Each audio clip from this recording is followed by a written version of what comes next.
আমি বিশ্বাস করি যে যেই মন মানসিকতা নিয়ে এই ট্রাস্টের কর্তা ব্যক্তিগণ এরকম সুন্দর একটি উদ্যোগ নিয়েছেন আমাদের আহ্বানে সাড়া দিয়ে, আমি বিশ্বাস করি যে সমাজের অন্যান্য যারা দানশীল এবং ভালো মনের ব্যক্তিরা আছেন, পুলিশ বন্ধু আছেন, তারাও এগিয়ে আসবেন। কারণ থানায় সরকারি বরাদ্দে যে সমস্ত গাড়ি আমরা পাই সেগুলা আসলে প্রয়োজনের তুলনায় অভাব জানাচ্ছি। ধন্যবাদ জানাচ্ছি এই ট্রাস্টের যারা এখানে রয়েছেন এবং এর পিছনে যারা কাজ করেছেন সবাইকে অসংখ্য ধন্যবাদ জানাচ্ছি। আমরা বিশ্বাস করি যে এর পাশাপাশি এই এলাকার জনসাধারণ যারা এই ভালো কাজের সাথে সম্পৃক্ত তারা সমানভাবে আইনের প্রতিও শ্রদ্ধা দেখাবে এবং তাদের যারা এখানে অধিবাসী রয়েছেন প্রত্যেককে আইন মানার জন্য উদ্বুদ্ধ করবেন।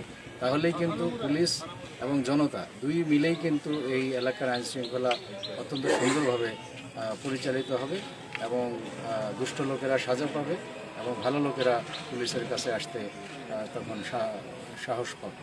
আমি আপনাদেরকেও অসংখ্য ধন্যবাদ জানাই মিডিয়ার মাধ্যমে, যে যারা আমাদের সাথে আছেন মিডিয়ার বন্ধু, তারাও এটাকে এখানকার যারা দানশীল ব্যক্তি রয়েছেন তাদের কাছে নিয়ে যাবেন, তারা যেন উদ্বুদ্ধ হয়ে আমাদের পাশে থাকে। এই এলাকার জনগণের জন্যই এই থানা এখানকার যদি ভালো চলে তাহলে এটার সবচেয়ে বড় সুবিধাভোগী হয় এখানকার জনসাধারণ, যারা নিজেদের বাড়িতে নিরাপদে থাকতে চান, নিশ্চিন্তে ঘুমাতে চান, যাদের জানমাল রক্ষার দায়িত্ব বাংলাদেশ পুলিশের।